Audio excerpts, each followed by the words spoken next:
Question number 1 उत्तर सभा पटल पर रखा गया है।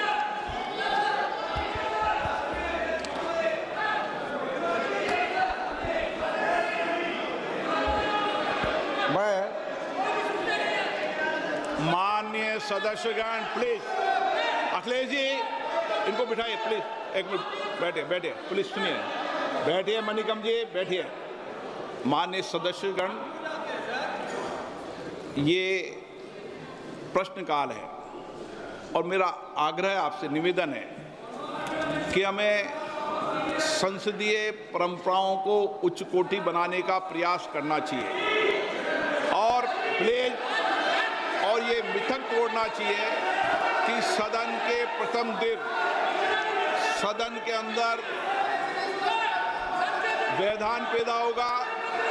हमारे प्रयास होना चाहिए कि हम देश की जनता की भावनाओं के अनुरूप, उनकी इच्छाओं के अनुरूप यहाँ सदन में उनकी आकांक्षा रखें, उनकी भावनाओं को अभिव्यक्त करें और महत्वपूर्ण विषय जो देश में घटना घटी है उन पर व्यापक चर्चा और संवाद हो। इस मिथक को तोड़ना ही चाहिए। मेरा आग्रह आपसे, सदन को आप प्रश्नकाल के बाद प्रश्नकाल जो भी विषय होता है प्रश्नकाल के होते हैं आप नोटिस दीजिए। ये अखिलेश जी आप सभी सदस्यों उधर तख्तियां लेके नहीं आए। नो, मैं आपको प्रश्नकाल के बाद सब विषयों पर चर्चा करूं। प्लीज बैठिए बैठिए। नो, ये तरीका उचित नहीं है। सदन के पहले दिन सदन चले, अच्छी चर्चा हो, व्यापक चर्चा हो। मैं सभी सदस्यों को पर्याप्त समय, पर्याप्त अवसर दूंगा। सदन नियमों प्रक्रियाओं से चलता है। प्रश्नकाल के बाद प्लीज बैठिए। नो, प्रदीप पुरोहित जी। मैं क्वेश्चन नंबर 1 पे जो माननीय मंत्री जी ने जो उत्तर दिए हैं, मैं उनको धन्यवाद देता हूं। व्यापक मात्रा में उनका उत्तर हमको भेजे हैं। मैं मोदी जी को भी धन्यवाद देना चाहता हूं, हमारा यशस्वी प्रधानमंत्री, इसलिए कि मोदी जी सबका साथ सबका विकास का जो नारा देके 2014 में देश चलाने की शुरुआत किए। कहीं भी कोई स्टेट में कोई भी सरकार हो, कोई भी गवर्नमेंट हो, उसका कोई मतलब मोदी जी नहीं रखते हैं। कोई भी 2014 से 2019 तक उड़ीसा में बिजू जनता दल का सरकार था, फिर भी केंद्र सरकार मोदी जी का सरकार पर्याप्त अर्थ उड़ीसा को दिया था। और इसी बारे में क्वेश्चन नंबर 1 के संदर्भ बारे में मैं ये माननीय मंत्री जी से पूरक प्रश्न ये पूछना चाहता हूँ। माननीय मंत्री जी, चूंकि सरकार खेलो इंडिया और राष्ट्रीय खेल विकास निधि NSDF जैसी मांग आधारित योजनाओं के माध्यम से राज्यों को प्रयासों को सफलतापूर्वक पूरा कर रही है, क्या मंत्री महोदय कृपया यहाँ बताने का कष्ट करेंगे कि इन योजना के अंतर्गत स्वीकृत खेल परियोजना की निगरानी और पारदर्शिता की सुनिश्चित करने के लिए मंत्रालय क्या कदम उठा रहे हैं, विशेषकर उड़ीसा राज्य के प्रसंग में? माननीय मंत्री जी,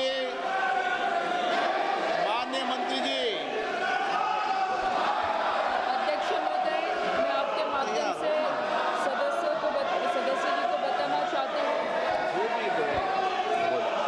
कि उड़ीसा के राज्य में खेलो इंडिया के माध्यम से हमने लगभग 15 जिलों में खेलो इंडिया के सेंटर दिए हुए हैं।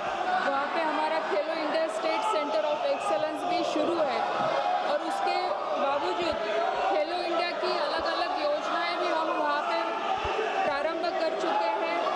और मुझे लगता है कि खेलो इंडिया के माध्यम से जो हर डिस्ट्रिक्ट में जो सेंटर हमने दिए हैं, सेंटर के मतलब डिस्ट्रिक्ट के अनुसार से वहाँ पे हर खेल की शुरुआत हो चुकी है और अगर कुछ अलग उनकी अपेक्षा होगी तो हम जरूर पूरी करेंगे। आप ऑपरेशन सिंदूर पर चर्चा करना चाहते हैं? जाओ बैठो, प्रश्नकाल बाद चर्चा कराएंगे। चलो बैठिए बैठिए सदन के अंदर। हाँ, हर चीज का जवाब देगी सरकार, हर चीज का सरकार ने कहा हम जवाब देंगे। बैठिए आप। प्रश्नकाल के अंदर किसी को बोलने की इजाजत नहीं होती है। माननीय सदस्य प्लीज बैठिए। पूरक प्रश्न 2। माननीय मंत्री जी, आज ग्रामीण क्षेत्रों में खेल प्रतिभाओं की भागीदारी तेजी से बढ़ रही है और मिनी स्टेडियम इस दिशा में बहुत सहायक सिद्ध हो रही है। क्या मंत्री जी बताना चाहेंगे कि क्या सरकार खेलो इंडिया योजना के तहत पिछड़े और आकांक्षी जिलों से प्राप्त प्रस्तावों को प्राथमिकता देकर उनके तेजी, सिक्योरिटी और विकास के लिए कोई विशेष पहल कर रही है? मैं माननीय सदस्य जी को बताना चाहूँगी कि जो मिनी स्टेडियम के बारे में उन्होंने यहाँ पे पूछा है वो राज्य सरकार का विषय, और जो छोटे स्टेडियम है वो राज्य सरकार के माध्यम से पूरे किए जाते हैं।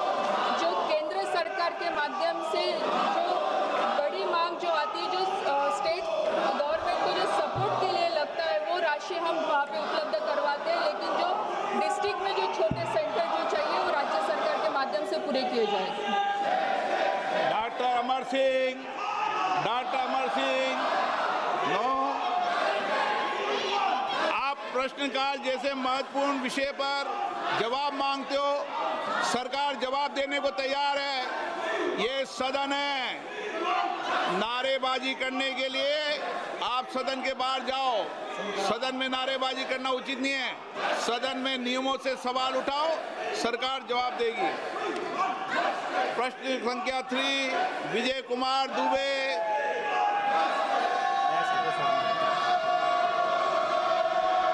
माननीय मंत्री महोदय,